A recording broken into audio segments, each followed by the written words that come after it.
Ils ont gagné la Supercoupe d'Europe. Mais un seul joueur du PSG a sauvé la soirée. Et il n'était même pas censé jouer la deuxième mi-temps. Ce que Désiré Doué a fait contre Aston Villa va vous surprendre. Restez jusqu'à la fin, l'after du match a créé une polémique. Le PSG a parfaitement démarré sa saison en remportant une deuxième fois de suite la Supercoupe d'Europe, cette fois face à Aston Villa à score final 2-1. Cette rencontre marquait les grands débuts de Magneza Kliouch sous le maillot parisien, avec à la clé une place de titulaire, mais aussi le retour à la compétition de plusieurs champions d'Europe. Hakimi, Zaïre Emery et Doué. Reparti sur des bases affamées, Kvaratskhelia a concrétisé la période de maîtrise de son équipe en déclenchant une frappe surpuissante sous la barre de Bizot dès la 20e minute. Un but sur lequel personne n'avait de doute. C'était le premier but parisien de cette saison 2026-2027. Jamais. Qu'est-ce qui vous rend invincible, Désiré ? Qu'est-ce qui rend invincible ce PSG ? C'est l'état d'esprit qu'on a, l'état d'esprit de toujours vouloir gagner, d'être les plus compétiteurs qu'on puisse être. Et voilà, ce soir, on a encore montré de très bonnes choses. On a su être efficace devant le but, bien défendre aussi, même si on prend ce but. Ça a été une très bonne équipe d'Aston Villa en face, mais on est très content. Retour de vacances, on sait que c'est pas facile, mais on a mis les choses en place ce soir. De retour à la compétition, il y a 2 jours seulement, Désiré Doué a semblé à court de rythme, peu inspiré et dans le dur physiquement dans le premier acte. Sa pré-période a été très compliquée, avec quasiment aucune différence faite, ni aucune occasion marquante. On pensait alors qu'il allait être remplacé dès la mi-temps, mais Luis Enrique a préféré sacrifier à Kliouch, un choix payant, puisque Désiré Doué, fixé à droite, sur son côté préférentiel, a été plus en jambes et s'est offert le but du 2-1 à la 60e minute, avec beaucoup de sang-froid. Libéré et plus à l'aise, il a fini très fort, avec un renouveau physique et une fraîcheur technique utile pour son équipe. Remplacé par Mayoulou à la 88e minute, c'est Ouais, vous gagnez ce soir.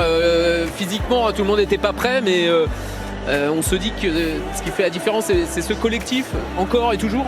Ouais, c'est ça. On a l'habitude d'avoir le ballon. C'est ce qu'on a essayé de faire ce soir. Il y en a qui ont repris il y a 2 jours, lundi dernier. Moi, j'ai repris lundi dernier, mais voilà, c'est exceptionnel. Il faut qu'on continue comme ça. C'est une très bonne saison qui débute avec un très très beau trophée. Maintenant, il faut aller chercher le trophée des champions dimanche. Votre but, vous y croyez ? Vous pensez que vous êtes hors jeu ou pas ? Personnellement, moi, j'ai pas vu derrière moi. J'ai fait l'appel. Ousmane il l'a mise et je me suis concentré sur mon action. L'arbitre il siffle un but, c'est magnifique, il faut prendre. C'est juste d'1 millimètre, hein. On a revu le révélateur. Juste pour finir, tous les gens qui sont venus en conférence de presse, le coach hier ont dit l'objectif de la saison c'est la 3e étoile. On y pense déjà à cette 3e étoile ? Bien sûr on y pense parce qu'on a de l'ambition, mais l'objectif c'est surtout de tout gagner cette année. Eh ben on vous le souhaite. Merci beaucoup. Désiré Doué affiche un large sourire. Le message est clair, ce PSG veut tout gagner cette saison. Le portier Matvei Safonov, quant à lui, veut juste célébrer la Supercoupe d'Europe. Bien, maintenant c'est comme d'habitude, je pense, c'est très bien début de la saison avec trophée. On n'est pas s'entraîner beaucoup de temps, oui, mais je pense qu'on a montré qu'on est bien en santé, on est prêt pour la saison, pour cette début, et ça a été, je pense, que beau début. Votre président est venu dans le vestiaire hier et il a dit tous ensemble, il a répété ça, il faut jouer tous ensemble encore cette saison. C'est ça la clé de la réussite, le collectif ? Ah oui, c'est vrai que notre équipe, c'est tout le monde ensemble, tout le monde en vestiaire, tout le monde intérieur, extérieur, les terrains, et tout le monde a senti ça. Et c'est ça, et on a un truc qu'on doit féliciter Fabien Ruiz. Mais tout le monde n'est pas aussi enthousiaste.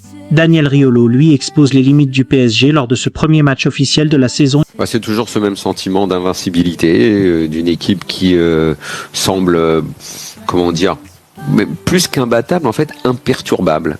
Elle a été bousculée ce soir, elle a subi, elle a concédé des occasions, mais elle est efficace, elle est sûre d'elle, elle dégage toujours autant de confiance.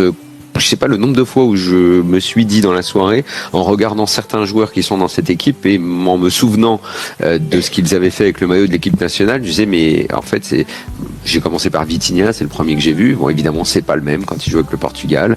Après il y a Dembélé, après il y a Doué et on peut tous les enquiller comme ça. C'est pas les mêmes avec le maillot du PSG dans cette config, avec ce coach, dans ce collectif là qui est maintenant depuis 2 ans et demi incroyable.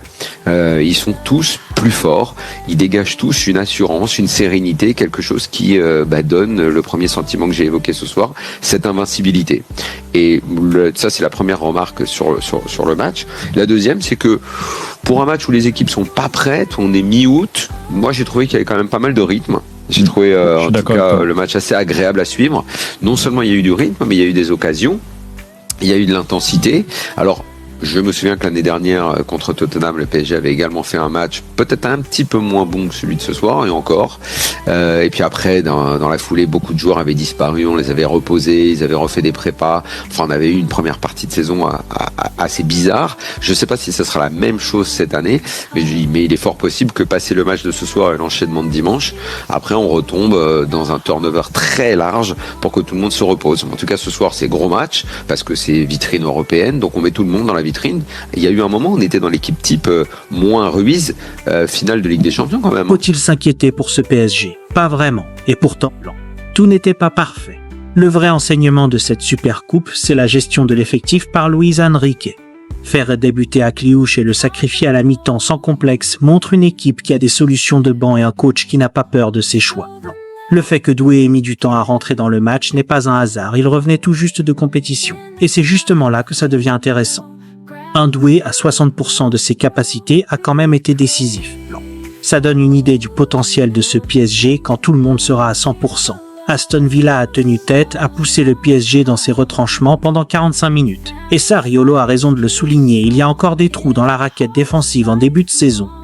Mais avec un Kvaratskhelia déjà chaud dès la 20e minute et un Doué qui monte en régime match après match, le PSG envoie un message clair à toute l'Europe. Et vous pensez que Riolo a raison de s'inquiéter ou que le PSG est déjà prêt pour tout rafler cette saison?